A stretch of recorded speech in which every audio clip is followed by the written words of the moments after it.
আজকের এই আজিম শান তৃতীয়বারের মতো ঈদ মিলাদুন নবী সাল্লাল্লাহু আলাইহি ওয়াসাল্লাম মাহফিলের সম্মানিত সদরে মুহতারাম, অত্র জামে মসজিদের সম্মানিত খতিবে মুকাররম, রওনাকে আহলে সুন্নাহ, মুনাজিরে দ্বীন মিল্লাত, উস্তাদিয়াল মুকাররম, আফতাব খিতাবত হযরতুল আলহাজ আল্লামা মুঈনুদ্দিন আল-কাদিরী সাহেব দামাত বরকাতুহুল আলিয়া সহ অধিকার উপস্থিত উলামায়ে কেরাম, উপস্থিত স্কুল কলেজ ভার্সিটি মাদ্রাসার প্রাণপ্রিয় ছাত্র ভাইয়েরা, পর্দার আড়াল থেকে শ্রবণরত সম্মানিত মা ও বোনেরা, উপস্থিত হাজিরিন মজলিস, আসসালামু আলাইকুম ওয়া রাহমাতুল্লাহি তাআলা। মহান রবের আলিশান পাক দরবারে অদম গুনাহগার পাপী বান্দাদের পক্ষ থেকে শুকরের নাজরানা পেশ করার লক্ষ্যে সবাই অন্তরের অন্তরস্থল থেকে মহান রবের দরবারে শুকরিয়া আদায় করে একবার বলি আলহামদুলিল্লাহ। আজকের মাহফিল যারা আয়োজন করেছেন, যারা সহযোগিতা করেছেন, আমরা যারা ইতিমধ্যে উপস্থিত হয়েছি, আমরা যারা উপস্থিত হব, রব্বে কারীম আমাদের সকলের জীবনের অতীতকালের কবিরা সগীরা গুনাহকে maaf করুন, আমিন। আল্লাহ পাক আমাদের মা বাবার গুনাহকে maaf করুন, আমিন। আমাদের যত আত্মীয়-স্বজন এই মুহূর্তে কবরের আযাবে কষ্ট পাচ্ছে, আল্লাহ পাক সকলের উসিলায় প্রত্যেক কবরবাসীকে আযাব থেকে মুক্তি দান করুন, আমিন। সম্মানিত হাজিরিন, মসজিদের ভিতরে যখনই কোনো মাহফিল হয় সেটার একটি আলাদা রূহানিয়ত থাকে, সেটার মধ্যে আলাদা একটা নিয়ামত থাকে, কারণ ঘরটা তো আল্লাহ, সুবহানাল্লাহ। তো সকলের কাছে আমার শ্রদ্ধার সাথে বিনয়ের সাথে আবেদন থাকবে, আমার মওলা আমি অদম অযোগ্য গুনাহগারকে দিয়ে যতক্ষণ তৌফিক করে বলা এই সময়টুকু সবাই মনের কান দিয়ে শোনার চেষ্টা করব, বলেন ইনশাআল্লাহ, ইনশাআল্লাহ। আর আমাকে একটু আওয়াজ দিয়ে সহযোগিতা করতে হবে, ইনশাআল্লাহ। যারা যারা রাজি আছেন একবার বলেন মারহাবা, একটু আওয়াজে বলেন মারহাবা। সম্মানিত হাজিরিন, দিন যত সামনের দিকে এগোচ্ছে, কিয়ামত তত সন্নিকট হচ্ছে, যতই কিয়ামত আমাদের নিকটবর্তী হচ্ছে, ততই আমাদের ভিতরে, আমাদের দুনিয়ায় বিভিন্ন রকমের নতুন নতুন ফিতনার আবির্ভাব হচ্ছে। আপনারা শুনলে অবাক হবেন, অনেক মুসলিম পরিবারের সন্তান এখন নাস্তিক হয়ে গেছে। নাউজুবিল্লাহ। একটা জিনিস বুঝবেন, কারা নাস্তিক হয়, হয়তো বেশি বুঝছে না হয় কম বুঝছে, হয়তো বেশি বুঝেছে কম বুঝেছে, আর ইসলাম বলে মধ্যম পন্থা অবলম্বন করেছে। আমি সকলের কাছে মনোযোগ আকর্ষণ করছি। অনেকেই ধারণা রাখেন স্রষ্টা বলতে কেউ নাই, সবকিছু অটোমেটিক চলে। আমি প্রত্যেকজনের ধারণাকে, মতামতকে শ্রদ্ধা জানাই, কারণ প্রতিটি মানুষের বিবেক জ্ঞান আলাদা, মতামত আলাদা হতে পারে, এখানে কোনো সমস্যা নেই। কিন্তু কথার পরও কিছু কথা থেকে যায়। আমাকে একটু যুবক ভাইয়ের আওয়াজ দিয়ে বলুন, এবার একটু খেয়াল করেন। অনেকের দাবি পৃথিবীর সবকিছু অটোমেটিক চলে, সূর্য অটোমেটিক, চন্দ্র অটোমেটিক, বাতাস অটোমেটিক। ঠিক আছে, আমরা মানলাম সব অটোমেটিক। এবার আমাদের জানার বিষয়, এই সূর্যকে অটো করার জন্য তো একজন কাউকে দরকার আছে, কারণ অটো তো কখনো নিজে থেকে অটো হতে পারে না। অটো চলে মানলাম, কিন্তু অটোটাকে অটো করলো বানালো কে? সূর্যকে অটো বানালো কে? যে পূর্ব দিকে ওঠে, পশ্চিম দিকে চলে যায়। চন্দ্রটাকে অটো বানালো কে? নদীর পানিকে অটো বানালো কে? সাগরের পানিকে অটো বানালো কে? বাতাসকে অটো বানালো কে? ওই তুফানের বাতাস আর এখনের বাতাসটা এক নয়, জোরে বলেন না। এক নয়? প্রত্যেকটা জিনিসের পিছনেও কারণ আপনি যদি আপনার জ্ঞান গরিমা দিয়ে গবেষণা করে দেখতে যান তাহলে দেখতে পাবেন এই অটোর পিছনেও অটো করার জন্য একজন আছে। এই অটো করার জন্য যে অটো করবে তার তো ক্ষমতা সেরকম থাকতে হবে, যেটা সূর্যকে অটো করবে সে সূর্যের চাইতেও বেশি ক্ষমতাশীল হতে হবে। তার ক্ষমতা চন্দ্রের চাইতেও বেশি হতে হবে। এবার খুঁজে দেখলাম কে আছে সে মানব জাতির মধ্যে, কাউকে পেলাম না। আলম জাতির মধ্যে কাউকে পেলাম না। ডাক্তারের মধ্যে কাউকে পেলাম না। ইঞ্জিনিয়ারের মধ্যে কাউকে পেলাম না। বিজ্ঞানীদের মধ্যে কাউকে পেলাম না। নাসায় গেল যারা, তারা বলে আমরা আমাদের পক্ষে সম্ভব নয় সূর্যকে পরিচালনা করা। যখন সারা অত্যাধুনিক পৃথিবী সিলিন্ডার করে ফেললো, সূর্যকে প্রশ্ন রাখলাম সূর্য তোমাকে কে চালায়, চন্দ্র তোমাকে কে চালায়? এবার উত্তর আসে কোরআনের মাধ্যমে, সব কিছুকে চালায় আল্লাহ। জোরে বলেন সুবহানাল্লাহ। এখন একটু খেয়াল করুন, কষ্ট হচ্ছে আপনার? আজকে আমি যতক্ষণ থাকবো ইনশাআল্লাহ কিছু পাগলামি চলবে, কিছু না থাকলে আজকে আরো বেশি চলতো, ঠিক আছে না? এখন একটু খেয়াল করবেন, ফ্যান অটো, বর্তমান ফ্যান কি অটো, আমরা বসে আছি ফ্যানের মতো অটো সুইচটা মুয়াজ্জিন সাহেব দিছিল বলে, মুয়াজ্জিন সাহেব সুইচ দিয়ে কোনো কাম করতে পারতো না যদি মেকানিককে সুইচটা না লাগে, মেকানিকও কিছু করতে পারতো না যদি তারটা সে না লাগে, আরো সংযুক্ত হয়ে কিছু করতে পারতো না যদি ট্রান্সফরমার থেকে কারেন্টটা না আসতো, ট্রান্সফরমারও কিছু করতে পারতো না যদি ওয়াপটা থেকে না আসতো, ওয়াপটাই কিছু করতে পারতো না যদি পানিটা না আসতো। এবার একটু খেয়াল করেন, ফ্যান দরকার গরমের জন্য বাতাস, এই ফ্যানটা আমাদের জন্য উপকারী, ভাই একটু বোঝার চেষ্টা করবেন, ফ্যানটা আমাদের জন্য উপকারী। এই ফ্যানটা বিজ্ঞান আবিষ্কার করেছে মানব জাতির কল্যাণের জন্য, ঠিক না?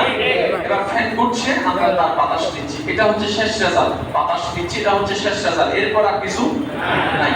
এই বাতাসের আগে ফ্যান, ফ্যানের আগে স্টিল। এখন দেখেন ফ্যানটা তৈরি করলো কে? জোরে বলেন, ফ্যানটা লাগাইলো কে? কারেন্ট দিল কে? সুইচ লাগালো কে? তার লাগাইলো কে?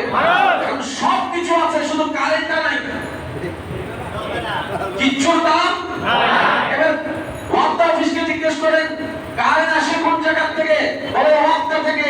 তো কারেন্ট কি কোন ফ্যাক্টরিতে জন্ম হয়? বলে যে না। এটা কি মাটির থেকে আসে? বলে যে না। তো কিসের মাধ্যমে? বিজ্ঞানের ছাত্ররাই আমাদেরকে জানাচ্ছে পানির ঘর্ষণে, তরঙ্গের ঘর্ষণের কারণে। এবার যখন পানি থেকে কারেন্ট আসতো, কারেন্টটা তো মসজিদে আসতো, মসজিদ থেকে সুইচের মাধ্যমে ফ্যান চললো, বাতাস পেলাম। এবার পানিটা সৃষ্টি করলো কে? আজকে যেটা বাতাস খাচ্ছেন সেটাও আল্লাহ পাক শুকরিয়া আদায় আল্লাহ করতে হবে। এই যে বাতাস খাচ্ছেন এটা আল্লাহর শুকরিয়া প্রাপ্য, সুবহানাল্লাহ। কখনো কি ভেবেছেন এই যে ফ্যানের বাতাস কে আল্লাহকে শুকরিয়া আদায় করতে হবে? আমরা ভেবেছি ভাত খাইলে শুকরিয়া আদায় করতে হবে, আমরা ভেবেছি ঘুম থেকে উঠলে শুকরিয়া আদায় করতে হবে, আমরা ভেবেছি সন্তান আসলে শুধু শুকরিয়া আদায় করতে হবে, আমরা ভাবছি ব্যবসার মধ্যে কিছু লাভ হইলে ফ্যানের বাতাসে শুকরিয়া, এটা আমরা বুঝতে পারি নাই। মনে রাখবেন ফ্যান যদিও ব্যক্তির তৈরি কিন্তু সেটাকে চালাচ্ছে আমার আল্লাহ। এবার আমি আপনাদের শিক্ষিত সমাজের কাছে একটা প্রশ্ন রাখতে চাই, বিরক্ত না হলে বলুন,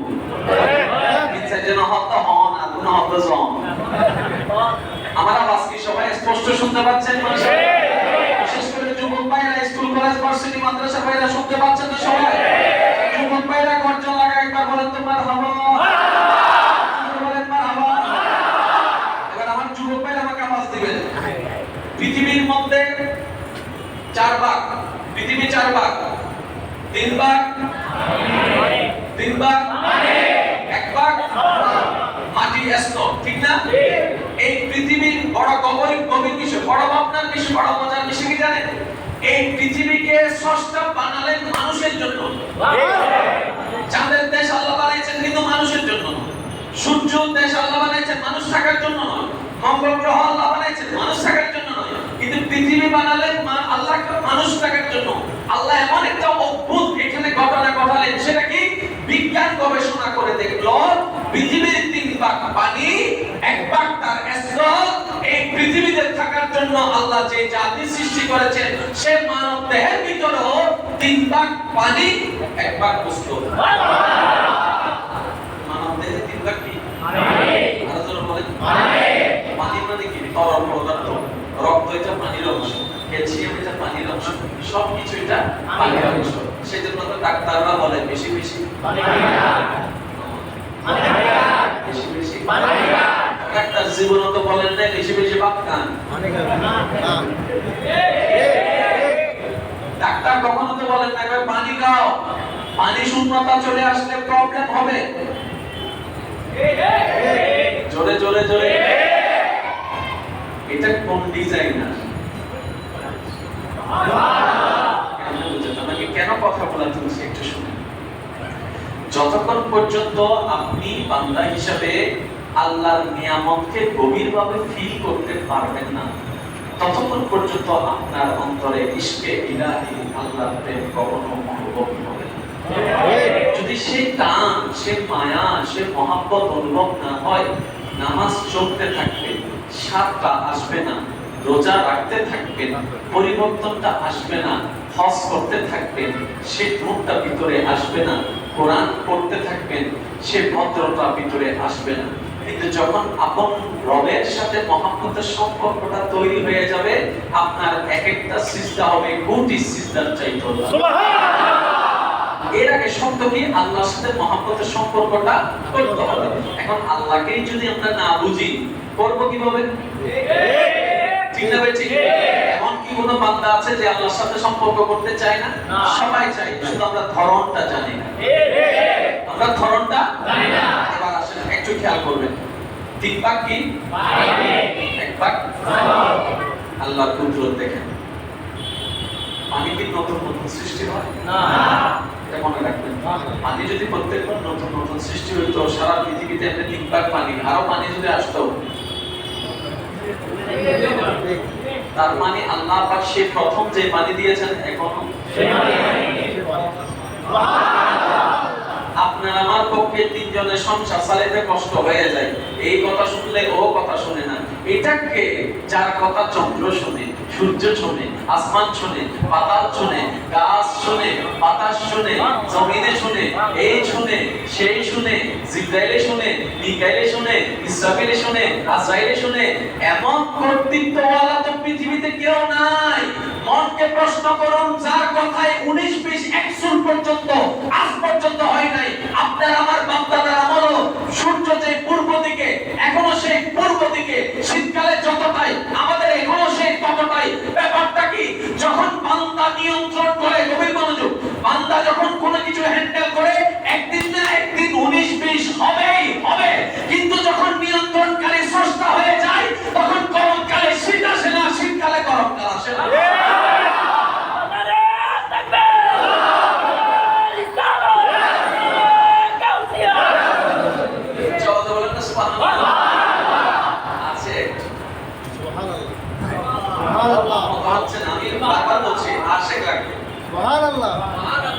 আমার কথাগুলা এই কান দিয়ে শুনলে চলবে না, মনের কান দিয়ে শুনতে হবে।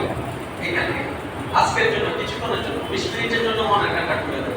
ভুলে যান আপনি কি, ভুলে যান আপনার পরিচয়, ভুলে যান কোথেকে আসছেন, ভুলে যান আপনার গুনার কথা, ভুলে যান সবকিছুর কথা। 5 মিনিটের জন্য নিজেকে একবার বলেন না, আমি মহল্লা করতে পারবো। নিজেকে বলেন, আমাকেও বলার দরকার নেই, পাশের মানুষকে বুঝতে দেওয়ার দরকার নেই, নিজে বলেন। 5 মিনিটের জন্য বিশ্বাস করেন ভাই, আপনি শুধু মনে মনে বলবেন যে আমি মহল্লার প্রেমে পাগল হতে চাই, এরপর থেকে দেখবেন আপনার মনে একটা আলাদা ফিলিংস আসা শুরু করবে, আলাদা একটা শান্তি আসা শুরু করবে। সুবহানাল্লাহ। যে শান্তি খুঁজছে, শান্তির মার বাড়ি তো শান্তির মার বাড়ি নাই। সেজন্য টাকার পিছনে শান্তি খুঁজি, টাকা ইনকাম করে শান্তি খুঁজি, ঘর বানায় শান্তি খুঁজি, উত্তর বাড়ির মাই বিপরে তাইয়ে বিয়ে করে শান্তি খুঁজি।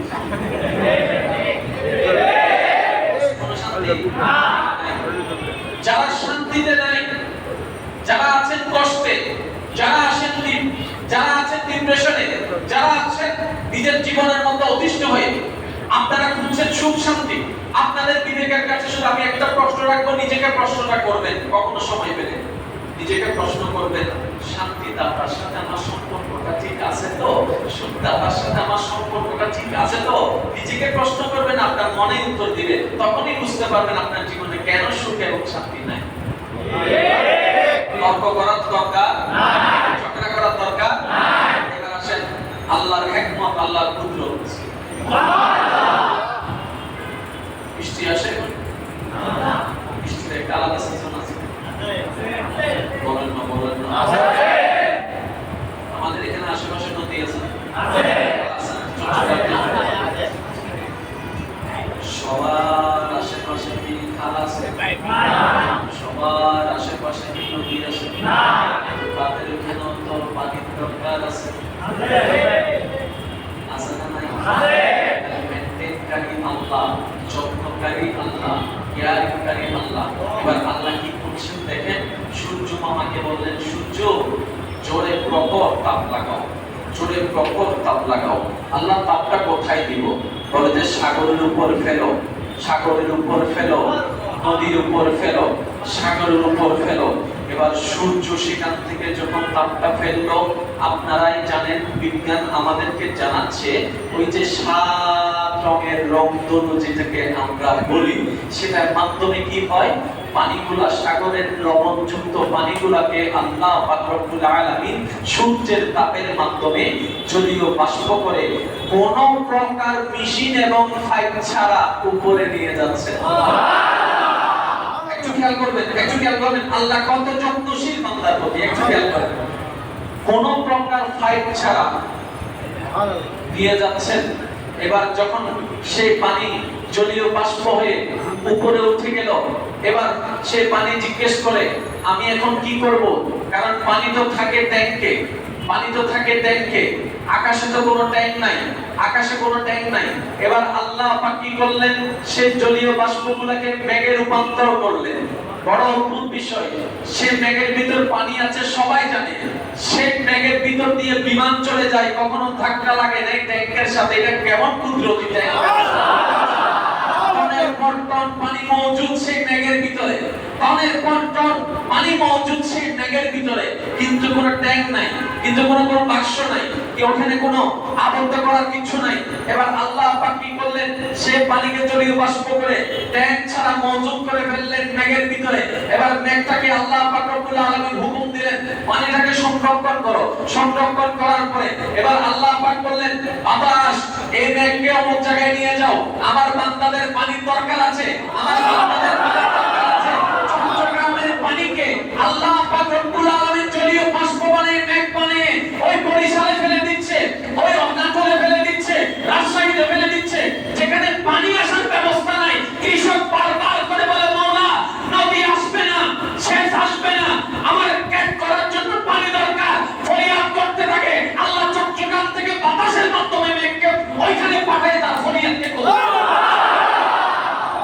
আপনার আল্লাহ আপনাকে এত ভালোবাসে, সুবহানাল্লাহ, আরেকটু জোরে সুবহানাল্লাহ।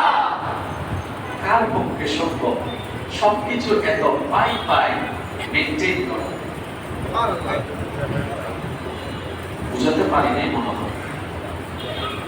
কার পক্ষে সম্ভব প্রত্যেকটা কিছুকে এত সূক্ষ্ম ভাবে খেয়াল রাখা? তাহলে কেউ একজন আছে, যাদের পক্ষে সম্ভব নয় তারা তো সামনে। কেউ একজন আছে যে আমাদের চোখের আড়ালে, তো মনের অনেক কাছে। চোখের মনের অনেক কাছে। এবার শিক্ষিত সমাজ আমাকে একটা আওয়াজ দিল, আল্লাহ ইন্নাল্লাহ আলা কুল্লি শাইইন কাদির। কোন সন্দেহ নাই, আল্লাহ চাইলে যা মন চায়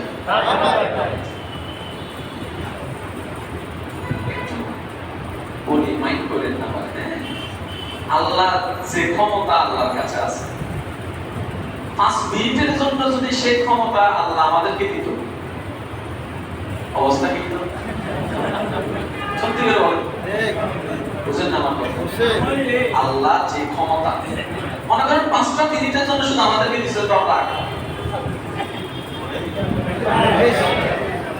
10 মান বেকুর পড়ে যা চেয়া দিব হইরে ন দে লেখা হই যা চেয়ারা পরীক্ষা ন দাই তারা তো সুখানা হই যা। শেষ পর্যন্ত দেখতেন 2 মিনিটের ভিতরে একজন। এবার বুঝছেন আল্লাহ কেন ক্ষমতা দেয় না? আল্লাহ আমাদেরকে ক্ষমতা দেয় না কেন জানেন? আমরা সেই ক্ষমতার ব্যবহারকারী হই নাই। আল্লাহ বান্দাদের ভিতর তাদেরকে ক্ষমতা দেন যার ভিতরে ধৈর্য আছে, সহ্য আছে। বুঝলেন? আপনিও চাইলে আল্লাহর নিয়ামত পেতে পারেন, শুধু আপনাকে কিছু কাজ করতে হবে। আসুন ভাইয়া দেখি যে সিরিয়ালের মোবাইল সারা বিশ্বে সব মোবাইল একই সিরিয়ালের মোবাইল সব, যেমন আইফোন 11 যদি বলেন আইফোন 11 সারা বিশ্বে আইফোন 11 বাংলাদেশটাও যেমন মেড ইন চায়নায় কেন হবে আইফোন 11 সারা বিশ্বে। বাংলাদেশের আইফোন 11 এর ডান সাইডে যেটা, আমেরিকার আইফোনের 11 এর ডান সাইডে। বাংলাদেশের আইফোন যেটা দিয়ে সাইলেন্ট করা হয় ইমপ্লিমেন্টও কিন্তু আবার 12 এর সাথে হয়তো না মিলতো পারে, কিন্তু যেটা এক্সিরিয়াল ইয়াং জেনারেশনের ভাইয়েরা একটু বোঝার চেষ্টা করবে। প্রত্যেক বছরে 1-2টা করে নতুন সেট কিন্তু বের হচ্ছে। প্রত্যেক বছরে 1-2টা করে। আচ্ছা নতুন সেট কখন বের হয় একটু খেয়াল করবেন। কষ্ট হচ্ছে আপনাদের? না, আমি কিন্তু খুব দ্রুত গতিতে শেষ করব, সেজন্য একটু মনোযোগ। কখন নতুন সেট বের হয়? কোম্পানি কখন নতুন সেট বের করে? যখন দেখা যায় তার মার্কেট ধরে রাখার জন্য তাকে উঠে পড়ে লাগতে হবে, আরেকটা কোম্পানি নতুন সেট বের করেছে, তখনই দেখবেন কোম্পানি আরেকটা নতুন সেট বের করে। মার্কেট ধরার একটা বিষয়, যেমন এক সময় মার্কেট ছিল একক রাজত্ব নোকিয়া, কথা বলে না কেন? সরকার হাতে নোকিয়া, কিন্তু বর্তমানে নোকিয়া কারণ তারা মার্কেটিং পলিসি করতে পারে নাই, তাদেরকে জায়গা দখল করে নিয়েছে, তাদের চাইতে বেশি স্যামসং, তাদের চাইতে বেশি ম্যাক্সিমাস, বিভিন্ন কোম্পানি জায়গা দখল করে নিয়েছে। বর্তমানে আইফোন কিংবা স্যামসাং আছে, অপো আছে, যেটাই বলেন না কেন, তারা মার্কেটিং সিস্টেমে আগিয়েছে। কিন্তু একটা কথা মনে রাখবেন, যেটা চট্টগ্রামের যে মডেল, আমেরিকার মডেলও সেটা। এবার কোম্পানি যখন নতুন সেট বাজারে আনার জন্য প্ল্যানিং করে, তখন কি করে? 1-2 মাস 3 মাস আগে একটা মিটিং ডাকে। ওই মিটিং এর মধ্যে 100 জন 200 জন 300 জন তাদের কর্মী থাকে। থাকার পরে তাদেরকে বলে অমুক কোম্পানি নতুন সেট এনেছে, আমাদেরকে আগামী 3 মাসের ভিতরে একটা নতুন সেট আনতে হবে মার্কেট ধরে রাখার জন্য। এবার কি করতে হবে?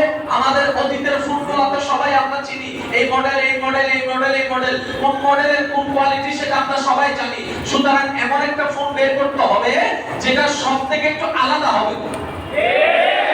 সেজন্য আপনারা দেখবেন আইফোন 11 আইফোন 12 নাম হয়তো ভিন্ন, কিন্তু আহামরি কোনো পার্থক্য নেই। কেন হচ্ছে জানেন? কারণ মানুষ তো পার্থক্য করলে কম্পিউটার করতে পারবে, 19-20 করা যায়। আর আইফোন 11 এ 100 জিবি, ওইটাতে গেলে 150 জিবি দিবে, বাস পার্থক্য এতটুকু, নাহলে আর সবকিছু এতটুকু। হয়তো আইফোন 11 টা 5 ইঞ্চি, ওটা হয়তো 8 ইঞ্চি বানাবে, একটু আহামরি পার্থক্য করতে পারবে না। তো তারা নতুন নতুন হালকা 19-20 করে বাজারে ছেড়ে দেয়, আর সবাইকে বলে আমরা নতুন সেট লঞ্চ করেছি, নতুন সেট লঞ্চ করেছি, ডরি সরি নামাতে আরাও করে ফলন না। ওহ আইফোন 13 এসে দেয় কি হলো ইউতে দাম কত? কত 1.5 লাখ।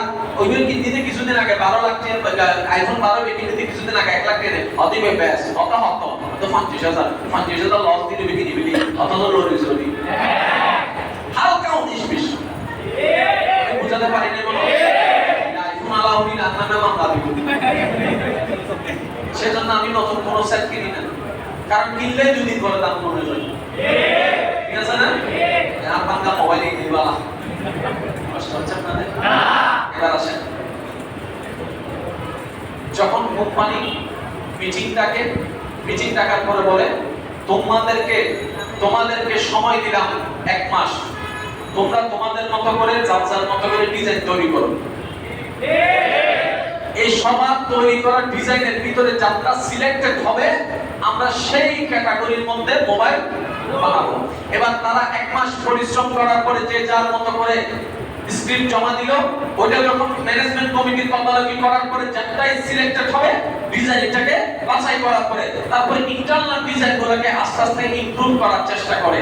কিন্তু সারা পৃথিবীটা এক, সারা পৃথিবীটা এক। এবার দেখেন কোটি কোটি মানুষ, কোটি কোটি চেহারা,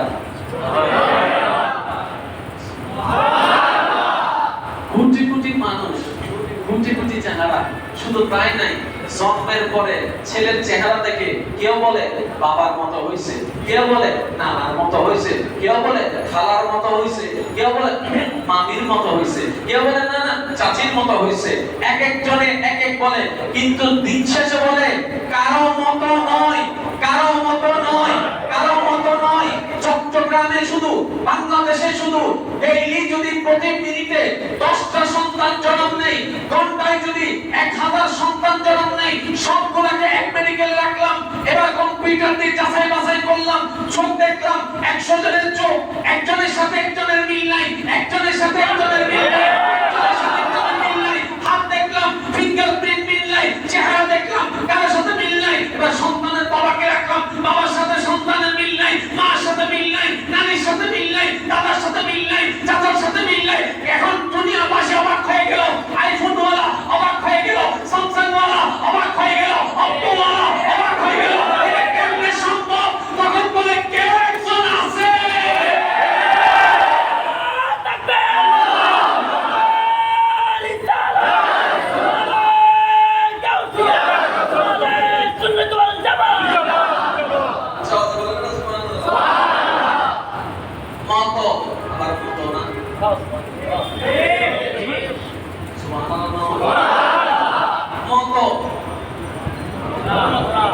বাচ্চাকে রেখে জিজ্ঞেস করে নেই কার মতো, স্যার 10 জন আসো, 10 জন বলো, একজন বলবে যে এটা দাদা নানি, দাদি হতা খুশি গিয়ে না সবই বেশ আসো না আর নানি, ঠিক না ভাই? ঠিক নানারা গোষ্ঠী হতা আর কি ভাই এসি না, নানা নানুই দে বড়।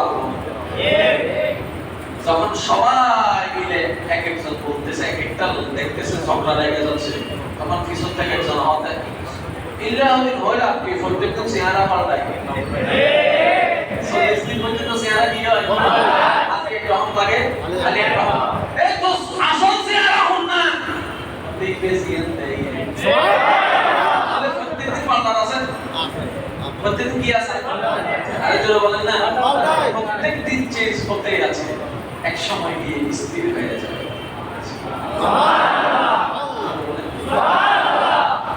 আছে আছে যে যোগ্যতা দিচ্ছে, এই যোগ্যতা দিচ্ছে কে?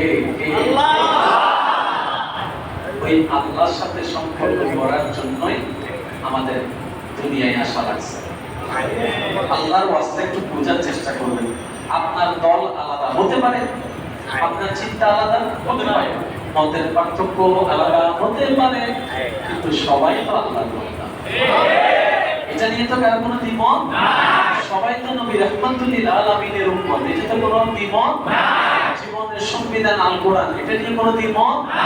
সবাই আমাদের নামাজ আছে, রোজা আছে, হজ আছে, 19-20 একটু তো মায়ের পেটের থেকে বের হওয়া দুই ভাইয়ের তো দুই রকমের মত থাকতে পারে রে ভাই, কিন্তু সেই মতামত থাকা মনে রাখবেন অন্যায় নয়, দ্বিমত থাকা অসুবিধার নয়। অসুবিধা কখন? সেই দ্বিমতের উপর অটল থেকে যখন ঝগড়া করে সমাজে অশান্তি করবেন, এই অশান্তির কারণে যখন বিতর্মীরা আপনার ধর্ম নিয়ে আসবে, তখনই অন্যায় হয়ে যাবে। এমন কাজ করা যাবে না, এমন ঝগড়া করা যাবে না যেটার কারণে আমার কর্মদোষের কারণে বিতর্মীরা আমার ইসলামের দিকে আঙ্গুল তুলে কথা বলতে পারে, দেখ মুসলমান মুসলমান ঝগড়া করে, মসজিদ মসজিদ ভাগাভাগি করে, রোজার দিনে ঈদের দিনে তারা ঝগড়া করে, এই কথা যেন বলতে না পারে। যা থাকবে ভিতরে থাকবে, কিন্তু বাহিরটা যেন আমরা পরিষ্কার রাখি, আল্লাহ সেই তৌফিক দান করুন। পরিষ্কার রাখতে রাখতে আল্লাহর কাছে দোয়া করবেন, আল্লাহ আমার ভিতরটাও তুমি পরিষ্কার করে দাও, পরিষ্কার করে দাও, বলেন না আমিন। এবার আসেন ইমানদার ভাইরা, চেহারা এক একজনের এক এক রকম, তাহলে কেউ একজন বৃষ্টি চলছে, কেউ একজন সূর্য উঠছে ডুবছে, কেউ একজন আরেকটু জোরে চন্দ্র আসছে চন্দ্র যাচ্ছে, কেউ একজন। আপনি কাকে বেশি ভালোবাসেন যে আপনাকে বেশি যত্ন, যে আপনার খোঁজ খবর রাখবে, যে আপনার যত্ন নিবে, খাইছে কিনা না খাইছে কিনা, ঘুমাইছে কিনা, এই করছে কিনা, যে এই খবরগুলো রাখবে তাকে আপনি বেশি ভালোবাসেন দুনিয়া সিস্টেমে, ঠিক না? যেটাকে বলেন কেয়ার, সে আমার যে কেয়ার নেই, সে আমাকে অন্তর থেকে অনেক ভালোবাসে। জিজ্ঞেস করে যে কেয়ার নেই, উনি তো দিয়ে কেয়ার দিচ্ছেন। উনি আপনাকে জিজ্ঞেস করলো কি ঘুমাইছো, এটা ওনার কেয়ারে, উনি ঘুম দিয়ে কেয়ার দিয়েছে। উনি আপনাকে জিজ্ঞেস করলে খাইছো বাবু, বাবু খাইছো, আর উনি আপনার সেই রিজিকের ব্যবস্থা করে দিয়ে আপনার কেয়ার দিয়েছে। জিজ্ঞেসকারীকে যদি কষ্ট হচ্ছে না, জিজ্ঞেসকারীকে যদি এতটুকু ভালোবাসেন যে সে একদিন কথা না বললে রাতের ভাত আপনি হারাম করে দিচ্ছেন, সে রাগ করে মোবাইল বন্ধ করে দিলে আপনি পাগল হয়ে ঘুমের ওষুধ খেয়ে ফেলছেন, তাকে ভালোবাসার প্রমাণ দেওয়ার জন্য নিজের হাতের হাত কেটে রক্ত দিয়ে দিচ্ছেন, জিজ্ঞেসকারীর জন্য যদি এমন করতে হয়, নিজের বিবেক মনকে প্রশ্ন করুন, যে আল্লাহ আপনাকে না চাইতে রিজিক দিচ্ছেন, নিঃশ্বাস দিচ্ছেন, হাজার অপরাধের কথা গোপন রাখছেন, সে আল্লাহর জন্য কি করা দরকার? সুবহানাল্লাহ। বুঝতে পেরেছেন? শুধু জিজ্ঞেসকারীর জন্য নামাতে আপনাদের আওয়াজ আমি আর সামনে যেতে পারছি না, আমি শেষ করে দিচ্ছি।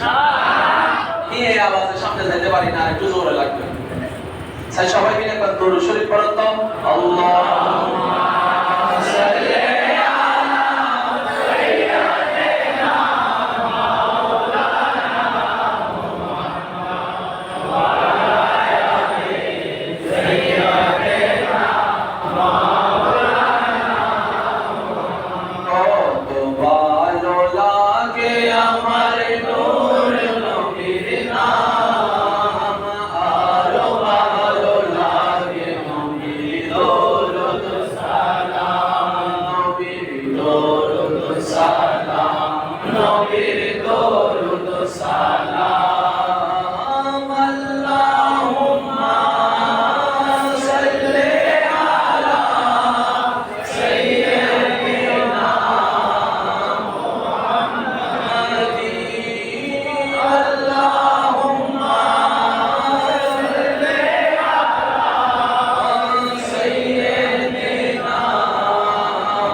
আল্লাহর ভালোবাসায় বসতে চান তো?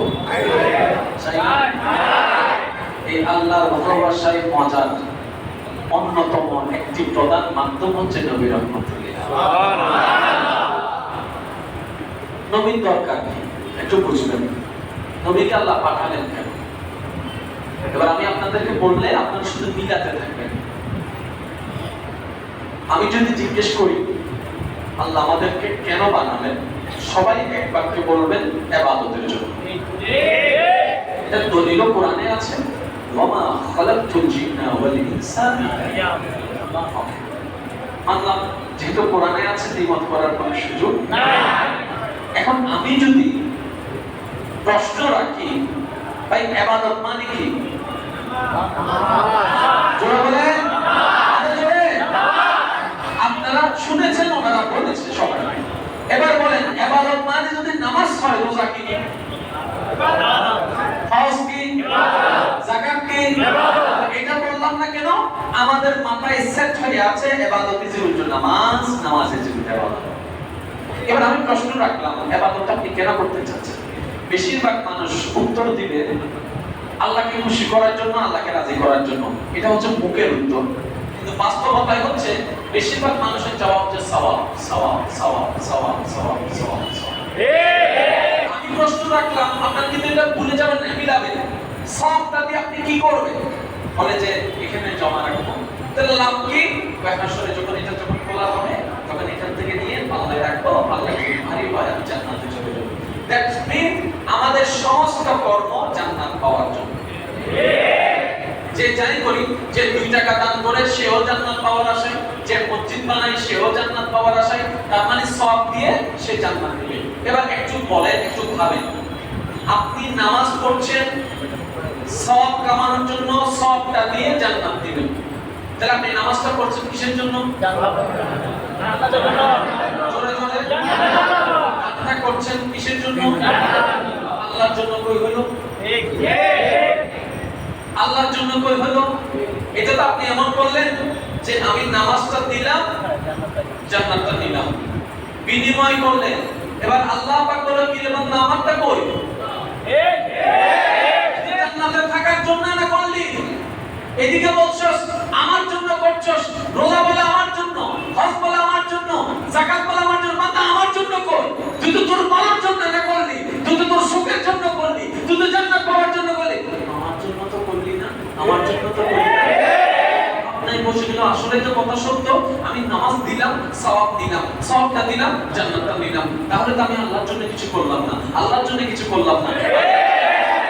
এবার বান্দা যখন ভাবতে শুরু করলো, ভাই না না এই কাজটা আর করা যাবে না, তো কি করতে হবে? বলে যে আমার নামাজ আল্লাহর জন্যই হতে হবে, আমার রোজা আল্লাহর জন্য হতে হবে, আমার যাকাত আল্লাহর জন্য হতে হবে, আমার হজ আল্লাহর জন্য হতে হবে, মা বাবার খেদমত করব আল্লাহকে খুশি করার জন্য, গরিবকে দান করব আল্লাহকে খুশি করার জন্য, এতিমের মাথায় হাত বুলাই দিব আল্লাহর খুশির জন্য। এবার শয়তান জিজ্ঞেস করে, স্বপ্ন আশেক ছেলের উত্তর দিবে, যতদিন আমি পাগল ছিলাম আমি জান্নাত খুঁজেছি, আজকে মাওলার প্রেমে দেওয়ানা হয়েছি, জান্নাত আমার লাগবে না, আমার মাওলা যদি আমার হয়ে যায় জান্নাত আমার হয়ে যাবে।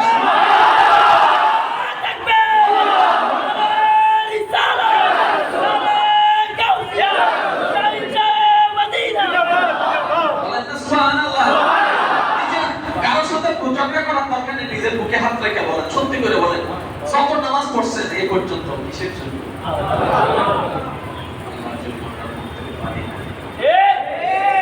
বাস্তবতায় আসে। আমি আপনারা একটা জিনিস খেয়াল করছেন কিনা জানি না, আমি কিন্তু কোরআন হাদিস খুব কম বলছি, খেয়াল করছেন এটা? কেন বলেন তো? বক্তার কাজ শ্রোতাদেরকে বুঝাই দাও।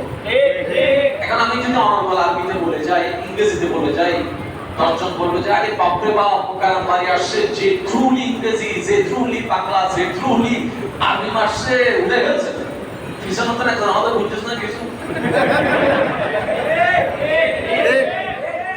আমার জীবনে আপনারা যদি একটু খেয়াল করে দেখেন, যারা আমাকে চিনেন, আমি 1 ঘন্টা 1.5 ঘন্টার বেশি তকলিফ করি না। কেন? অডিয়েন্সরা যদি আমি 3 ঘন্টা করি, কয়টা কথা সে মনে রাখবে? কারণ শুনতে শুনতে শুনতে শুনতে আগের কথা ভুলে যায়। আমি সেজন্য অল্প সময় করলেও ওইটাকে বেস্ট দেওয়ার চেষ্টা করি, আমার আল্লাহ দয়া নেই। কষ্ট থেকে যেন একটা হলো কাজে আসে। যেমন আপনার আজকের মাহফিলে আমি আপনাদেরকে বলছি, আপনাদের মনে থাক না থাক আমি বলছি আপনাদেরকে, দেখবেন আপনাদের এখন থেকে একটা বিষয় থেকে এতগুলো ওয়াইজের মধ্যে এখন আপনাদের মাথায় কোনটা করছে জানেন? আল্লাহর জন্য করতে হবে। আইফোন মনে আছে পানির ওইটা? নাই মনে হবে? আছে। বৃষ্টির এটা? আছে। এক দেখলে এখন মনে পড়বে, মেঘবুতের বলছেন মকারা পানিতে দেব। আবার সাইয়ে সব দিলে ফেসবুকে কইতো। মেঘের কথা দেখলে মনে পড়বে আল্লাহর পুত্র। এতদিন মেঘ দেখেছেন? ওরে নীল আকাশের উপরে সাদা সাদা খন্ড মেঘ যে সুন্দর লাগে। বন্ধু একটা ছবি তুলি দে। ছবি যখন ছবি তুলছে বাবা যে সুন্দর লাগে। এটা হচ্ছে এতদিন ছিল। এখন যখনই মেঘ দেখবেন আল্লাহর কুদরত আপনার ব্রেনে ভাসবে। যখন আপনি দেখবেন কালো মেঘ, আল্লাহর কুদরতকে আরো ভাবা আসবে। যখন দেখবেন কোন প্রকার ফাইট ছাড়া, কোন প্রকার ট্যাগ ছাড়া বৃষ্টি পড়ছেই আছে। এতদিন বৃষ্টি ধরে মজা নিয়েছেন, এবার যখন বৃষ্টিটা হাতে পড়বেন, ফোঁটাটা যখন হাতে পড়বে, আপনি ভাববেন কেমনে সম্ভব।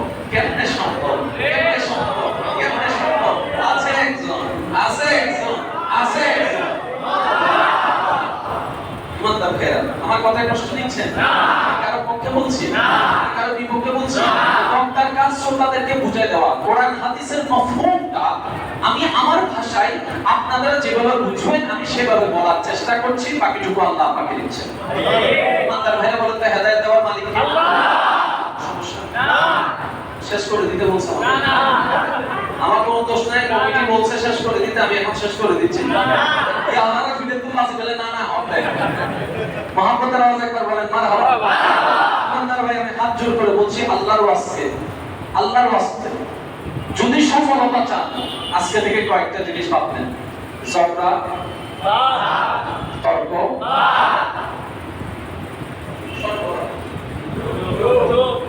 শুধু শুনবেন।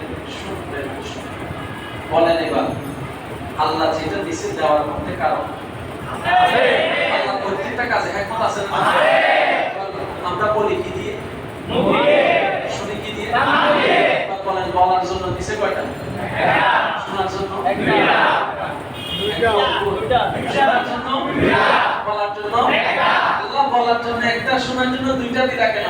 বলেছে আমি তোমার সাথে কথা বলবো না কিন্তু আমার পছন্দ তোমাকে জানাই দিলাম। বান্দারে ওই রকম শূন্য বেশি, ওই রকম শূন্য বেশি। এবার আসেন সমাজ কি বর্তমানে শান্তির না অশান্তির? কিসের কারণে? কানের কারণে, হাতের কারণে, পায়ের কারণে? মারাত্মক জিনিস। ছুরি দিয়ে আঘাত করলে আঘাত না লাগে, দিয়ে মাইলে যে আঘাত লাগে না বেঁচে। একটা ছেলে নামাজ পড়ে না, হঠাৎ করে তার মন পাল্টে গেল, সে মসজিদে চলে আসছে। সে যখন ঢুকছে সবাই তারে মনে হয় যেন একটা চোখ ঢুকছে। সে যখন কাছে সবাইকে সে ইগনোর করে সে দাঁড়ায় গেছে। শুনতে সূর্য আছে এটাকে উৎসাহ দিলেন নাকি ডিমোটিভেট করলেন? নামাজ না পড়ে গুনাহগার আপনি, সেজন্য ভালো কাজে উৎসাহ দেন। মানুষের বেশিরভাগ প্রশংসা মানুষ জমায় রাখে সেই মানুষটা মরার জন্য। মরলে তারপরে দেখবেন মাইকের মধ্যে এই এলাকায় এমন মানুষ আর পাওয়া যাবে না, এই মানুষটা অনেক ভালো ছিল, মরার পরে বলার আগে যদি জীবিত থাকতে এই কথাগুলো বলতেন অন্তত সে উৎসাহ পাইতো আরো ভালো কাজ করার জন্য আগায় যেতে পারবে। কথা বলেন ঠিক না? সবসময় এটা করেন না, মাঝে মধ্যে একটু জীবিত থাকা অবস্থা প্রশংসা করেন। ভাই তোমার গলাটা অনেক সুন্দর, তোমার হাসিটা অনেক সুন্দর, তোমার চরিত্রটা অনেক সুন্দর, তোমার ব্যবহারটা অনেক সুন্দর। ভাই তুমি যে মসজিদে আসো দেখে মনটা বড় হয়ে যায়, তুমি যে 5 ওয়াক্ত নামাজ পড়ো তোমার চেহারায় আলাদা একটা নুরানি ভাব চলে আসছে।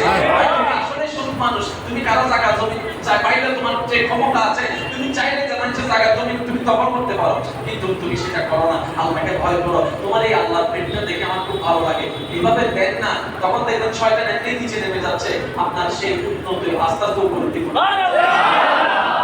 প্রত্যেকটা কাজে একটু বোঝার চেষ্টা করুন। আল্লাহর ওয়াস্তে তর্ক করা যাবে না। যদি নিজের ক্ষতি চান তর্কতে লেগে থাকে, যদি নিজের ক্ষতি চান ঝগড়ায় লেগে থাকে, যদি নিজের ক্ষতি চান মামলায় লেগে থাকে। একটা কথা মনে রাখবেন, 1 ইঞ্চি জায়গায় বাঁচানোর জন্য অনেকে মামলা দিচ্ছে। এই মামলা চালাইতে 10 খানি জায়গা টাকা জায়গা কত? এবার আমি যারা মামলা দিয়েছেন এমন কেউ থাকলে আমি আপনাদের কাছে একটা প্রশ্ন রাখতে চাই। কোন বাবা কি আছে নিজের সন্তানের জন্য মুক্তি চায় না? বরঞ্চ নিজে না খেয়ে সন্তানকে খাওয়া, নিজে যেগুলো স্বপ্ন পূরণ করতে পারে নাই সন্তানকে দিয়ে স্বপ্ন পূরণ করাতে চায়। এবার একটা বাবার তো মামলাতে আপনার প্রতি মাসে কত টাকা চাই কল্পনা করে, দিন দিন সেটা আরো বাড়বে। যে আপনি যদি এই অবস্থায় মারা যান তাহলে এই মামলা টানবে। আপনি যেভাবে মামলা চালাচ্ছেন আপনার অবর্তমানে আপনার সন্তান আপনার নাতিরা কি এইভাবে মামলা চালাতে পারবে না? শেষ পর্যন্ত আপনার সন্তানে একদিন বিরক্ত হয়ে আপনাকে গালি দিবে, আপনার নাতিরা বিরক্ত হয়ে আপনাকে গালি দিবে। বাবা এই কথা আমি কেমনে বললাম? 10 টাকা জাকাত জন্য তুমি আজকে 10 কোটি টাকা। সেজন্য ইসলাম শিখায় ছাড় দাও, ছাড় পাবা।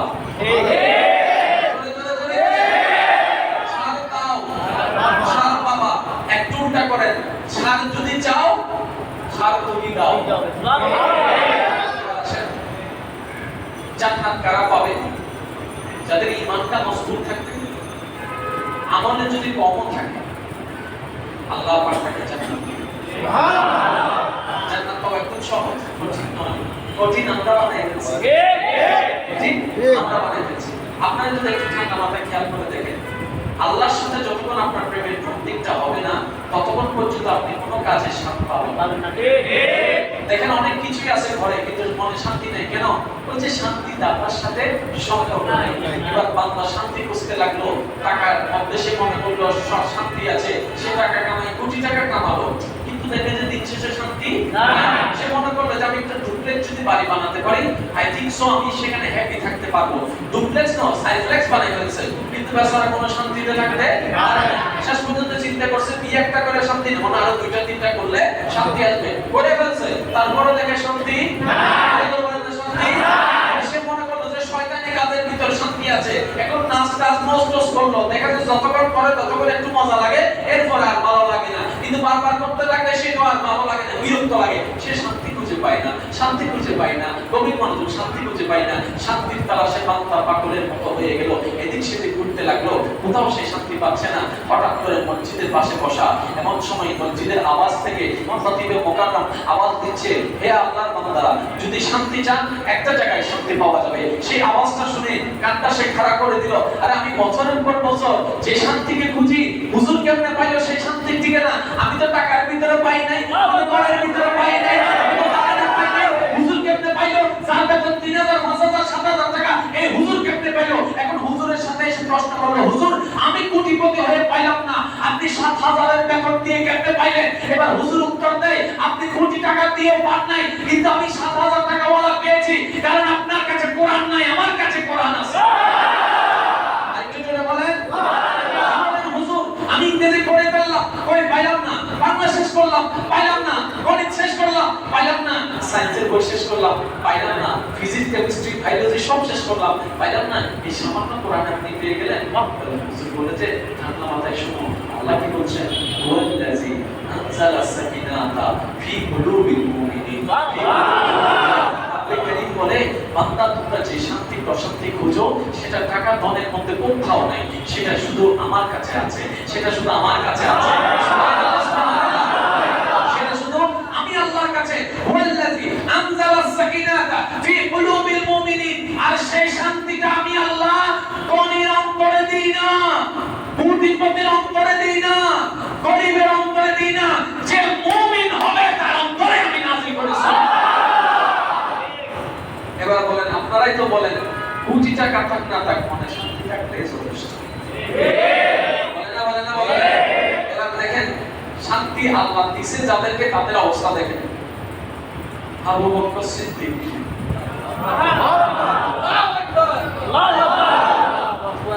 করে নাই নাই কিছু নাই, শেষ পর্যন্ত যুদ্ধে দিতে দিতে সাইডা পর্যন্ত, তার মানে টাকা গাড়ি বাড়ি গাছতলায় বসে আপনার কাছে কিচ্ছু নাই, কিন্তু চেহারা দেখে মনে হচ্ছে যে মুখের হাসি না, মনের হাসি। ব্যাপার কি? না দেখে এত খুশি কেন? আমি শান্তিটা দুনিয়া থেকে নিই নাই, শান্তি দাতার থেকে নিয়েছি। তো দিলেন কেমনে? ওই কানেকশনটা আমি দুনিয়ার সাথে লাগাই নাই, মওলার সাথে। এবার আসেন, আপনার চোখের সামনে যদি আপনার সন্তান হত্যা হয়, বাপ হিসেবে আপনার সে সহ্য হবে না। আপনার পরিবার যদি ক্ষুধার্ত থাকে, আপনার চেহারায় কখনো হাসি আসবে না। আপনার বন্ধু বান্ধবরা যদি পানির তৃষ্ণায় কষ্ট পায়, আপনার মাথা ঠিক থাকবে না। কিন্তু কারবালার ময়দান, চতুর্দিকে পানি বন্ধ, উত্তপ্ত গরম রোদ, সবার চেহারার মধ্যে বিষণ্ণতা, কিন্তু ইমাম হোসেনের চেহারার মধ্যে প্রশান্তির হাসি, প্রশান্তির হাসি। আমরা ভাবতে লাগলাম, ওই ইমাম হোসেন এদিকে ফুরাতের পানি বন্ধ, আপনার বুকে তৃষ্ণা, তারপরে চেহারায় এত মুস্কি হাসি, কিভাবে হাসেন আপনি? কিভাবে হাসেন আপনি? চেহারা দেখে মনে হচ্ছে কোনো পেরেশানি নাই, মনের কোনো ভয় নাই, আপনার এত রিল্যাক্স কিভাবে থাকলেন? আপনার সন্তান আলী আসগরকে হত্যা করা হচ্ছে, আপনার কোনো রিল্যাক্স, আপনার এত অশান্তিতে থাকার মতো কিভাবে এত রিল্যাক্স ছিলেন? এবার ইমাম হোসেন বলেন, শান্তি দাতার সাথে সম্পর্কটা আছে তো, উনি শান্তি নাযিল করে দিয়েছেন। শান্তি আশিকির মাথায় না মনে? জোরে বলেন। আমি আপনাদেরকে কিছু ছোট্ট প্রশ্ন করছি, আপনাদের যেটা মন চায় তারা আমাকে সেটা উত্তর দিবেন। রাজি আছেন তো সবাই? একবার দরুদ শরীফ পড়েন, আল্লাহুম্মা সাল্লি আলা সাইয়্যিদিনা মাওলানা মুহাম্মদ ওয়া আলা আলি সাইয়্যিদিনা মাওলানা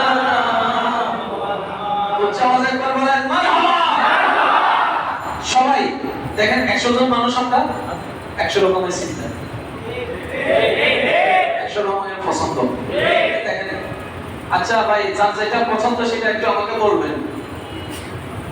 কালো রং পছন্দ নাকি নীল রং পছন্দ? কেউ কালো কেউ নীল। দিনের বেলা বেশি পছন্দ নাকি রাতের বেলা পছন্দ? শীতকাল পছন্দ না গরমকাল? এক একজন এক এক দিকে। হালা পছন্দ না সুন্দর পছন্দ? কোনো উদ্দেশ্য করবো আমাদের কি সুন্দর মানে নাকি হতে ফর্সা আমাদের তাহলে বান্দর বন্ধ বিয়ে করি বিয়ে করিব না অত ও অন্য বই অন্য বিচ্ছু সিদ্ধ ফর্সা মানে সুন্দর নয়, মনে রাখবেন ফর্সা মানে সুন্দর নয়। সুন্দর মানে কি জানেন? যে চেহারা দেখে চোখের শীতলতা আসবে, মনে শান্তি আসবে, এটাই সুন্দর। এর মানে এটা না যে অন্যের করেন মাইয়ারা একদম ফাঁকে ফাঁকে দেখবেন, এটা বলছি না। নিজেরটা দেখবেন, নিজেরটা যদি না থাকে আসা পর্যন্ত অপেক্ষা করেন, যেদিন আসবে সেদিন বলবেন। বুকের মধ্যে হাত রেখে বউ তোমাকে বললাম এই চোখটা আল্লাহ দিয়েছেন দেখার জন্য, অনেক দেখেছি কিন্তু সুন্দর আমি দেখতে চাই নাই, প্রথমে আমার বউয়ের সুন্দর দেখবো। দেখবেন আপনার বউ খুশি, আপনার আল্লাহ খুশি। একজন বলেন না, আমরা যা হারাচ্ছি আমাদের দোষে হারাচ্ছি। এবার আসেন, আল্লাহ আমাদেরকে কেন পাঠালেন? আপনারা উত্তর দিয়েছেন ইবাদতের জন্য। আমি জিজ্ঞেস করছিলাম ইবাদত মানে কি? সবাই বলেছেন নামাজ। তো ইবাদত মানে নামাজ পড়ে রোজা হওয়ার জায়গাতে এগুলো কি? একটা প্রশ্ন থেকে যায়। মনে রাখবেন ইবাদত মানে শুধু নামাজ নয়। ইবাদত মানে কি? এমন প্রত্যেকটি কাজ বান্দা যে কাজটা করলে আপন রব খুশি হবে। মন মতো পাইনে বান্দার এমন প্রত্যেকটি কাজ যে কাজ করলে আপন রব খুশি হবে, ওই প্রত্যেকটি কাজের নামেই ইবাদত। ঠিক আছে? এবার আসেন ইবাদত করলে কি কামাই জানি আমরা?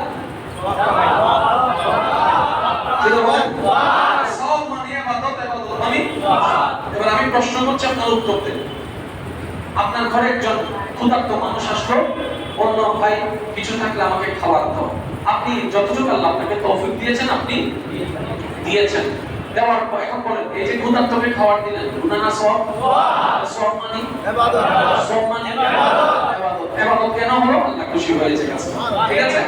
এবার আসেন, যদি সে খাওয়া দাওয়া শেষ করার পরে জানলেন সে মুসলমান নয়, বিধর্মী, এবার বলেন গুনাহ না সওয়াব? জোরে আমার সে তো বিধর্মী, সওয়াব হলো কেন? বলে ইবাদত হয়েছে। এবার ইবাদত হলো কেন? বলে আল্লাহ খুশি হয়েছে। এবার বুঝেছেন আল্লাহ কিসে খুশি হয়? বান্দার কাজ হচ্ছে আল্লাহকে খুশি করা, আর কোনো কাজ নাই, একটাই কাজ, যেমনে পারে তেমনে আল্লাহকে খুশি করা। আল্লাহকে খুশি করা, আল্লাহকে খুশি করা। বান্দাকে আল্লাহ হায়াত দিয়েছেন, আল্লাহ পাক বলে হায়াতটাকে কাজে লাগাও, আমাকে খুশি করো। তোমার খাবার দরকার, টেনশন তোমার নয়, রিজিকের মালিক আমি আল্লাহ, রিজিক আমি ব্যবস্থা করে দেব। পানি দরকার, পানি আমি ব্যবস্থা করে দেব। তোমার সংগীতের জন্য বড় দরকার, বড় ব্যবস্থা আমি করে দেব। তোমার সংসারের জন্য সন্তান দরকার, সন্তানের ব্যবস্থা আমি করে দেব। তোমার চাকরির দরকার, আমি ব্যবস্থা করে দেব। তোমার ব্যবসা দরকার, আমি ব্যবস্থা করে দেব। তোমার বেঁচে থাকার জন্য অক্সিজেন দরকার, নিঃশ্বাস দরকার, আমি আল্লাহ কাজের মাধ্যমে ফ্রি ফ্রি অক্সিজেন দিয়ে দিব, ফ্রি ফ্রি অক্সিজেন দিয়ে দেব। আল্লাহ আমাকে এত কিছু দিচ্ছ, আমার কাজটা কি? আমার থেকে কি চাও? আল্লাহ পাক বলে আমি তোমার থেকে বেশি কিছু চাই না, বেশি কিছু চাই না। তোমার শুধু একটাই কাজ বান্দা, যেমন পারো তেমনি আমাকে একটু খুশি করো। এই আল্লাহকে খুশি করার হাজারটা মাধ্যমে একটা মাধ্যম হচ্ছে নামাজ, একটা মাধ্যম হচ্ছে রোজা, একটা মাধ্যম হচ্ছে হজ, একটা মাধ্যম হচ্ছে যাকাত, একটা মাধ্যম হচ্ছে মা বাবার খেদমত করা, একটা মাধ্যম হচ্ছে গরিবকে সাহায্য করা, একটা মাধ্যম হচ্ছে তৃষ্ণার্তকে পানি পান করানো, একটা মাধ্যম হচ্ছে ক্ষুধার্তকে খাওয়া খাওয়ানো, একটা মাধ্যম হচ্ছে দিনের মাথায় হাত বোলাই দেওয়া, একটা মাধ্যম হচ্ছে গর্তে পড়া মানুষকে টেনে তোলা। জান্নাত আপনি পাবেন কখন? এক কথা বুঝেন, সওয়াব বেশি থাকলে না, এক কথা জেনে নেন, জান্নাত তখনই পাবেন যখন আপনার রব আপনার উপর খুশি হবে। ঠিক আছে? আপনার কাজ কাকে খুশি করা? এই যে সব বলছেন, আমি প্রায় সময় বলি তাল বাহানা না, কি বলি? এটা সব তাল বাহানা। মসজিদ আল্লাহ ফুসা করে না, আবাই মসজিদে কিনে বানাই দেন, বলবে খুশি করি বানাই। যারা এখানে ডোনেট দিয়েছেন, কেউ লাইক দিয়েছেন, কেউ ফ্যান দিয়েছেন, কিনলে দিয়ে দেন, সোয়াব আল্লাহ। আল্লাহ আল্লাহ ইমান আল্লাহ, আল্লাহ আল্লাহ দিই না, সোয়াব আল্লাহ দিলেও জান্নাতি পাইবেন। এটা হচ্ছে আমি বলছি, বান্দা এবং আশিক আলাদা জিনিস। বান্দা এবং বলেন না, বান্দা এবং আশিক, বান্দা और है, আশিক और है। বান্দা খুঁজে জান্নাত, আশিক খুঁজে মওলা। এবার আপনার ইচ্ছা, আপনি কোন দিকে যাবেন, এটা আপনার যার ব্যক্তিগত ব্যাপার, কাউকে জোর করা যায় না। কারণ প্রেমের জগতে জোর চলে না, প্রেমের জগতে ইশক চলে। যাকে লাগে ভালো, যতই কালো হোক, সে বলে যে আমার চোখে লাগে ভালো, আমার চোখে লাগে ভালো। প্রেমের জগতে আসেন। এবার একটু খেয়াল করেন, খুশি হলে জান্নাত, ঠিক আছে? এবার বলেন, নামাজ পড়লে জান্নাত না জাহান্নাম? আর কোনো দ্বিমত আছে নাকি? আমরা বলেন না, নামাজ পড়লে জান্নাত না জাহান্নাম? এবার একটা বলেন তো, কয় ওয়াক্ত নামাজ পড়লে জান্নাতি? তার মানে শনিবারে নামাজ ওয়াক্ত পড়লে চলবে, রবিবার আল্লাহ জানেন। জানেন কখনো একটা মানুষের জীবনে কয় ওয়াক্ত নামাজ থাকলে সে জান্নাতি হবে? জানেন না কেমন? তাহলে বলেন না, একটু আমি শুনি। এমনও তো হতে পারে হাশরের ময়দানে 2 ওয়াক্ত ওয়ালা জান্নাতে চলে যাচ্ছে, 50,000 ওয়াক্ত ওয়ালা জাহান্নামে চলে যাচ্ছে। হতে পারে কি পারে না? প্রশ্ন করলো আল্লাহ, 2 ওয়াক্ত ওয়ালা জান্নাতে, হাউ ক্যান পসিবল? 50,000 ওয়াক্ত ওয়ালা জাহান্নামে, এটা কিভাবে সম্ভব? রব্বে কারীম বলে, আমি আমলের অধিকতা কমতি দেখে জান্নাত দিই না, যে কর্মে আমাকে রাজি করতে পারবে আমি দান করে রাজি।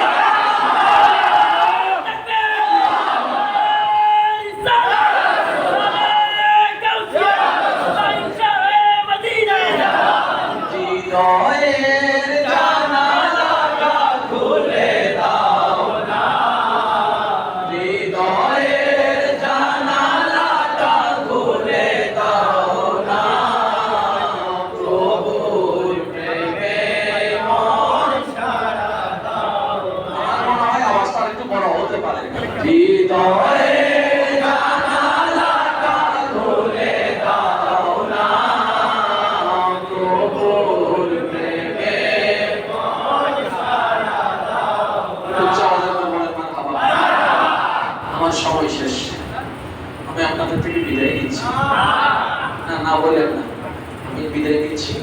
আপনারা আমার জন্য দোয়া করবেন, আমি আপনাদের কাছে দোয়া চাই। কিন্তু একটা আবেদন মুসলিম ভাই হিসেবে রাখতে চাই, যদি মওলার প্রেমে একবার বসতে পারেন, একবার, একটা দিনের জন্য, আল্লাহ একটা দিনের জন্য, আল্লাহর কসম করে বলছি, আপনারা চলতে ভালো লাগবে, তর্ক ভালো লাগবে। আপনার তখন মনে হবে, মা, এই মায়ের মধ্যে যে এত মজা আগে কখনো বুঝি নাই, এই গালি শোনার মধ্যে যে এত শান্তি আগে কখনো বুঝি নাই। কি চাচ্ছেন আপনি এমন জিনিস যেটা আপনার আল্লাহর কাছে নেই? একটা জিনিস দেখেন আপনার চাওয়ার ভিতরে, যেটা আপনার আল্লাহর কাছে নেই। তো সব যদি সেই আল্লাহর কাছে থাকে, কানেকশনটা এদিকে সেদিকে না লাগাই, একবার বলেন না, মওলা ভুল পথে চলে গিয়েছি, ফিরে এসেছি তোমার কাছে। তুমি না বলেছো মা রাব্বাকা বিরাব্বিকা হে, আমি আসছি তো, আমি আসছি তো, আমি আসছি তো। মা বলে যে এতদিন পরে কেন আসছস, ঘরে ঢুকতে দিব না।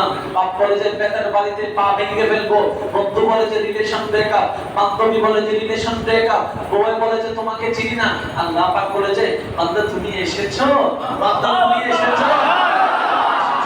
আল্লাহ পাক বান্দাকে বলে, ও আল্লাহ, আমি 40 বছর পর্যন্ত তোমাকে ডাকি নাই, তুমি এখনো আমার নাম মনে রেখেছো, এখনো আমার নাম মনে রেখেছো। এবার আল্লাহ পাক বলে, 40 বছর তুমি না ডাকলো, আমি তোমাকে ঠিকই মনে রেখেছি। তোমার ঘুমের ব্যবস্থাটা আমিই করে দিয়েছিলাম, তোমার খাওয়ার ব্যবস্থাটা আমিই করে দিয়েছিলাম।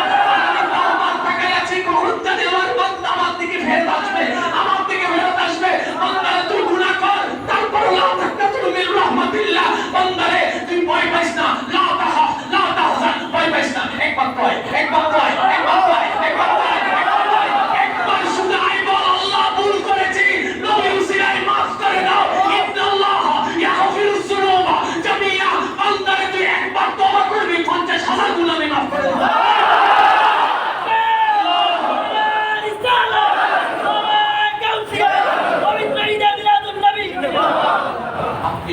আল্লাহর বান্দা কোন দিকে যাচ্ছেন, কোন দিকে যাচ্ছেন, কি পাচ্ছেন?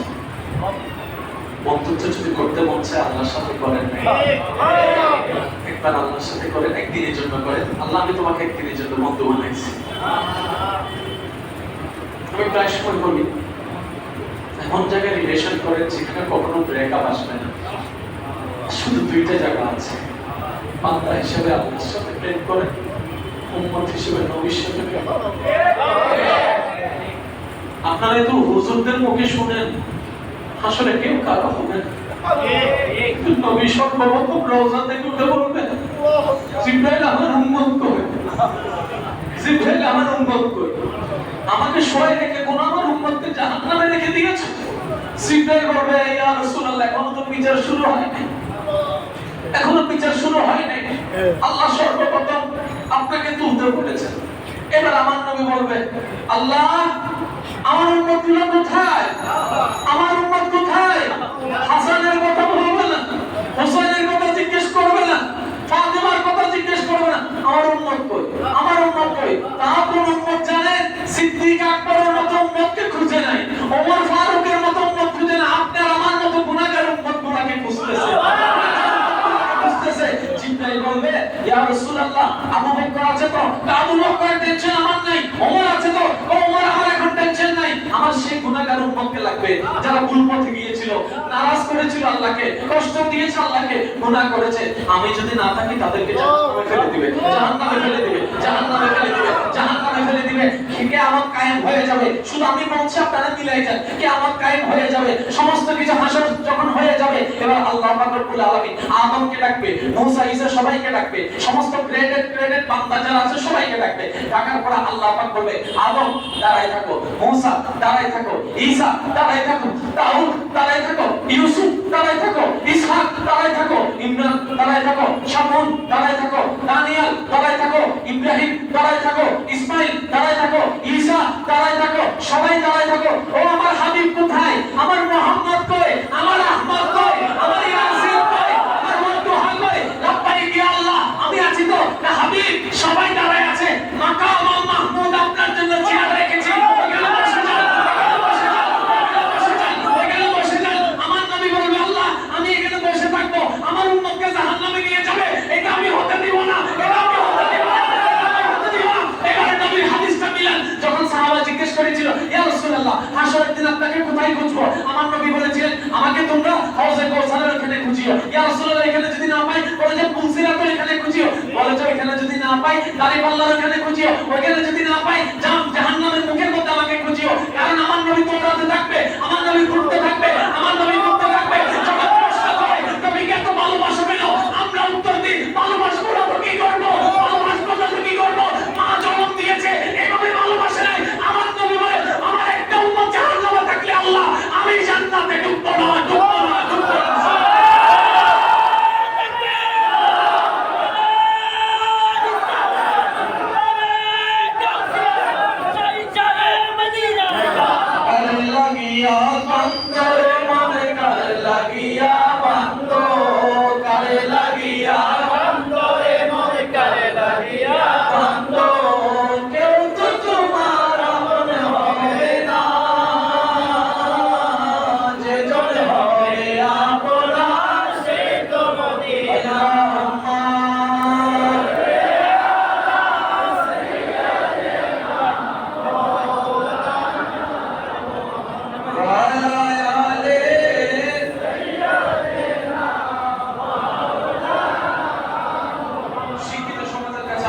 হাত জোর করে একটা অনুরোধ, আজকে এই প্রশ্নটা ঘরে গিয়ে বলবেন, রাজি আছেন?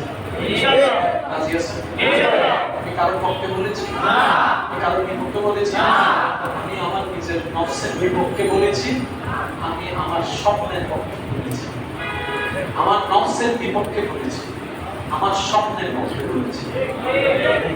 আর যেটা আমার মনের আহ সেটা আপনার মনের আহ। চেহারা বিদ্যু মন বিদ্যু, কিন্তু সবারই চাওয়া একটাই ভাই, যে দলেই করেন না কেন সবাই সাদা কাপড়ের বাসিন্দা, কিচ্ছু নাই, ঠিক না? এবার আসেন, আপনার একটাই কাজ, যেতে পারেন তেমনি আপনার আল্লাহকে খুশি করা, ঠিক আছে?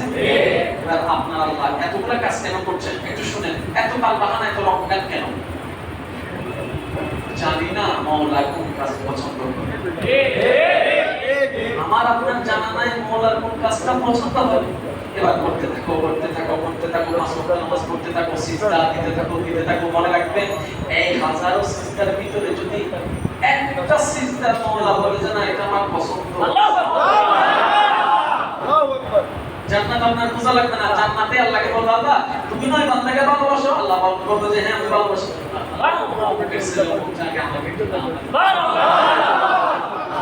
জান্নাত আপনাকে খুঁজবে কেন? আপনি জান্নাত খুঁজছেন, জান্নাতের তুলনায় আপনি শ্রেষ্ঠ। জান্নাত শ্রেষ্ঠ না আমরা শ্রেষ্ঠ? কথা বলেন না, মানুষ শ্রেষ্ঠ না জান্নাত শ্রেষ্ঠ? আপনারাই তো বলেন আশরাফুল মাখলুকাত, সমস্ত মাখলুকাতের মধ্যে মানুষ শ্রেষ্ঠ। তো মাখলুকাতের ভিতরে জান্নাত আছে না নাই? জান্নাত দুই নাম্বার, আপনি এক নাম্বার। এক নাম্বার হয়ে দুই নাম্বার খোঁজেন কেন? আপনি নিজেকে তৈরি করেন যেন দুই নাম্বারটাই আল্লাহকে বলে আল্লাহ আপনার ভালো রাখবেন, আল্লাহ আমাকে এটা দাও এটা দাও এটা দাও এটা দাও। যখন জান্নাত আপনাকে চাইবেন সেদিন আপনি জান্নাতকে বলবেন সেদিন আপনার বাহাদুরি জান্নাতে বসেন দ্রুত নাও চাই মালিকের দোয়া দিয়ে না। বুঝতে পেরেছেন? এবার আসেন আপনার সারা দেহের ভিতরে একটু ভাবেন, কথাটা ভাবেন। অনেকে বিরক্ত হচ্ছে না? হুজুর আসছেন? হ্যাঁ হুজুর আসছেন? আচ্ছা আপনার দেহের ভিতরে একটা জায়গা দেখান যেখানে সাথে আপনার রবের সাথে সম্পর্ক আছে কিংবা থাকতে পারে কিংবা কানেকশন লাগাইতে পারেন বলে আপনার মনে হয়। আমি বলছি আপনারা বলেন কানের সাথে রবের কোন কানেকশন? কানের সাথে আছে? বুঝে শুনে বলবেন তো। আপনার আঙ্গুলের সাথে আল্লাহর কোনো কানেকশন? আপনার চোখের সাথে আল্লাহর কোনো কানেকশন? আপনার এই পলকের সাথে আল্লাহর কোনো কানেকশন? আপনার ভ্রুর সাথে আল্লাহর কোনো কানেকশন? জোরে বলতে হবে। দাঁতের সাথে আল্লাহর কোনো কানেকশন? আপনার দাড়ির সাথে আল্লাহর কোনো কানেকশন? আপনার হাতের কনুইর সাথে আল্লাহর কোনো কানেকশন? আপনার পেটের সাথে আল্লাহর কোনো কানেকশন? আপনার মনের সাথে আল্লাহর কোনো কানেকশন?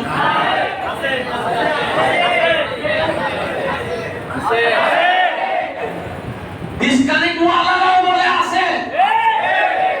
আর আল্লাহ কোরআনে বলে আমি তোমাদের আমল দেখি না, চেহারা দেখি না, আমি আল্লাহ তোমাদের সৌন্দর্য দেখি না, বাইচিক দেখি না, আমি তো তোমাদের মনটা দেখি। বাস এটাকে সাজাই দেন। এখন এটাকে সাজাইতে দিচ্ছে নাকি শয়তান? একদম শর্টকাটে বলছি, সাজাইতে দিচ্ছে নাকি শয়তান?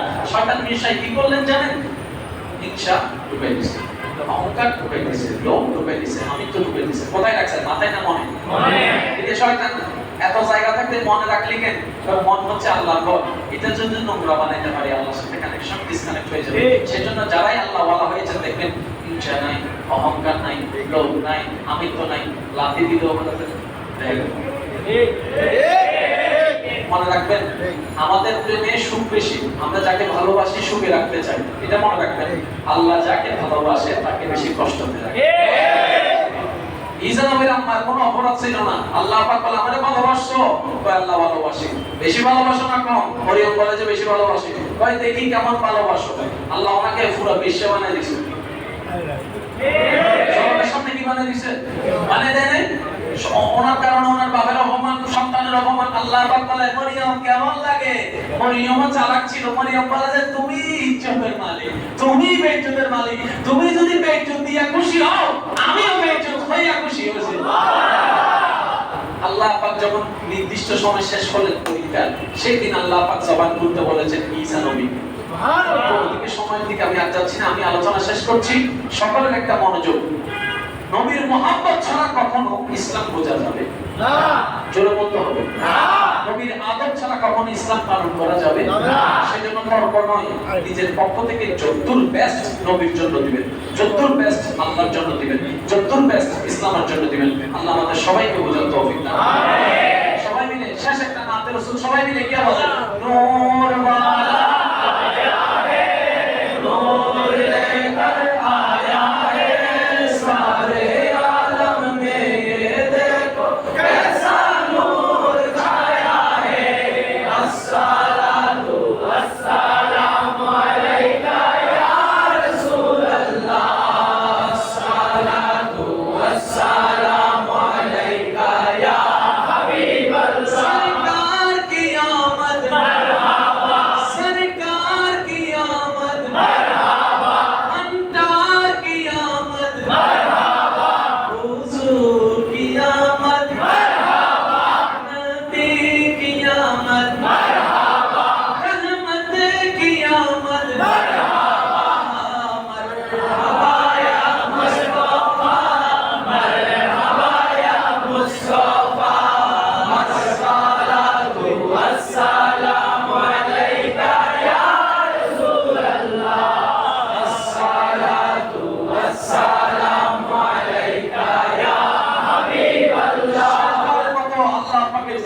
যার যত শক্তি আছে প্রেমময় মহব্বত দিয়ে জবানটা খুলে দেন, একবার বলেন সুবহানাল্লাহ।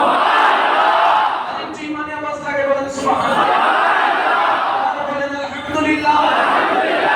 বলেন লা ইলাহা ইল্লাল্লাহ। লা ইলাহা ইল্লাল্লাহ। এবার সবাই দুই হাত তুলে দেন আল্লাহর দরবারে। সবাই দুই হাত তুলে বলেন আল্লাহু আকবার। আল্লাহু আকবার। লা ইলাহা ইল্লাল্লাহ। মুহাম্মাদুর রাসূলুল্লাহ সাল্লাল্লাহু আলাইহি ওয়াসাল্লাম। আল্লাহ পাক সকলের হাজিরি কবুল করুন। ওয়াফাদার উম্মত বানার সবাইকে তৌফিক দান। আমি শেষ করছি, আমাকে একটু যাওয়ার সময় রাস্তাটা করে দিবেন। আমি সকলের কাছে অনুরোধ, রাস্তাটা একটু এদিকে করে দিবেন যেন আমি যেতে পারি। পিছনের ভাইদেরকেও বলছি একটু যাওয়ার রাস্তাটা করে দিবেন। আপনারা মাহফিলের শেষ পর্যন্ত থাকবেন, হুজুর তাকরীর করবেন, আপনারা শুনবেন। ওয়া আখিরু দাওয়ানা আলহামদুলিল্লাহি।